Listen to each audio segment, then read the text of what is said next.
it's like a process you go through when you learn this stuff. To begin with, you're really, really nervous and you can't even approach a girl. And it's painful and it's awkward and you hate it. And this goes on for quite a while. It can go on for weeks or months. But if you keep going, eventually what will happen is your anxiety, your approach anxiety and your fear will disappear. And what happens then is that turns into excitement.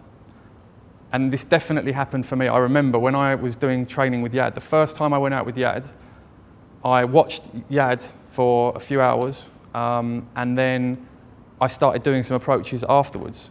And I literally felt like chains had been taken off me, and I was just talking off the top of my head, but I was really energetic and excited and happy, and that's fine because it's natural for you to feel like that.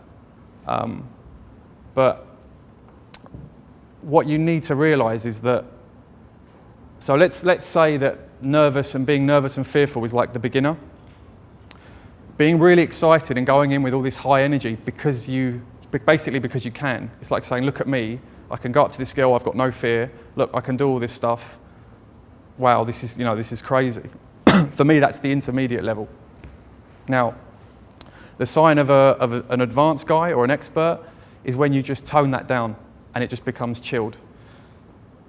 So if you're watching an approach and the guy's confident, but at the same time, he's not hyper excited, he's not cracking loads of jokes, he's not laughing himself, that's the sign for me, that's the sign of an expert. And that's kind of like, I feel the process that's what happened with me. I went through a period of where I was getting really excited. I was going into set, and just because it felt so good, because I could suddenly do this now. But what you've really got to understand is that you need, the next level from that is about toning it down. It's about finding that perfect balance between attraction and comfort. Because too much attraction, or only attraction, and you become the clown. Yeah? So she has a great time, she's laughing, wow, this is fantastic, but she's thinking like, wow, if I go on a date with this guy, is this how it's going to be for the whole date? She's definitely feeling stuff, she's laughing, she's enjoying it, but, when she thinks about it, she'll go away and she'll just be like, wow, that was crazy, but that was fine, let's leave it at that. Do I really want to see this guy again? I don't know. And the other extreme is only comfort. Now, if you approach a girl and you don't do any attraction and you just go straight into rapport, you become Mr. Nice Guy. And she'll happily stand there, be polite with you, have a nice chat with you, but she's not going to feel anything. She's going to go away and she's going to think, oh, that was a nice chat, nice guy. And then 5 minutes later, she's forgotten you. So both of these two extremes don't work, in my opinion. What you need is to find a balance between the two. So your jokes, they need to be more subtle. Your teasing, it needs to be subtle.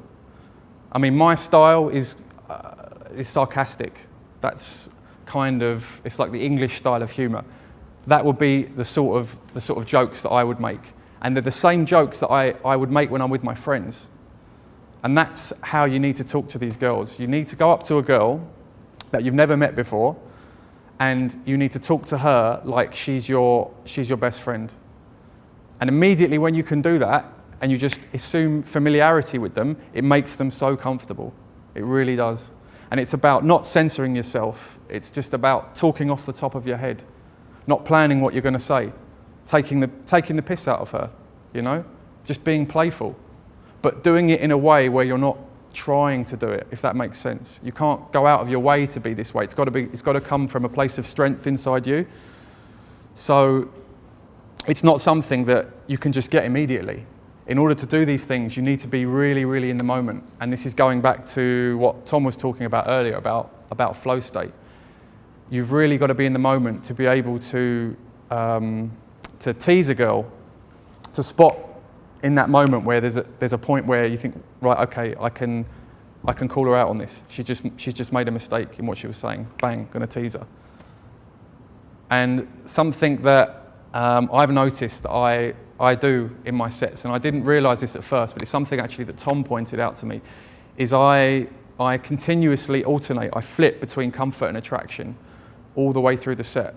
So it kind of keeps the girl on her toes. So 1 minute she's thinking, oh, this is a nice guy.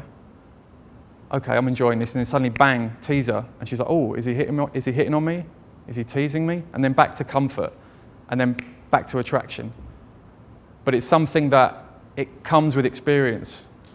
It's taken me, I've been doing this for 2.5 years now.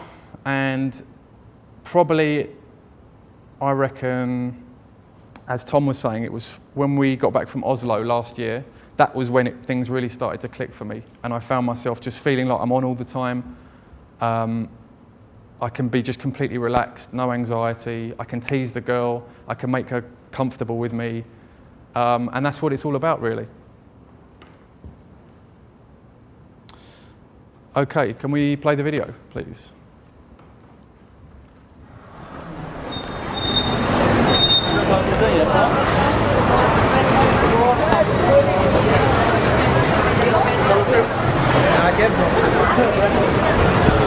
Excuse me. Sorry, can I tell you something really quickly? Oh, yes. Okay, I just literally walked past you, and I thought you looked really nice. Thank you. And I wanted to come over and say hello. Oh, sorry, I'm French. I'm not here for a long time. Okay, don't need to apologise. I'll tell you what I noticed, was I actually thought you were Spanish, because you've got a nice tan. Yes, I'm originally to Spain. Originally from Spain? Yes. And then you lived in France? Yes. And you're on holiday? No, in internship. Internship? Yes. Okay, so you're working in an office? Yes. Fair enough. I do prospecting and follow-up of customers.